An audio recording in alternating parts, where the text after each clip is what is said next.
In the previous video, we have seen the control center difference in WatchOS 10 and earlier versions.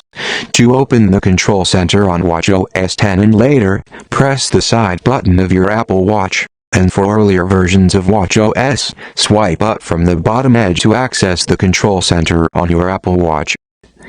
To edit this control center, swipe down to the last and tap on Edit. Here are all inactive controls. Tap on the plus button to add to the Apple Watch control center. To rearrange controls and set important controls at the top, hold it like this and drag it to where you want it in the control center. Tap on Done to save the changes, or press the digital crown button. That's it. If something is stuck and you can't access the control center, watch my separate tutorial for the permanent solution to fix the control center problem on Apple Watch. I hope you found this tutorial helpful.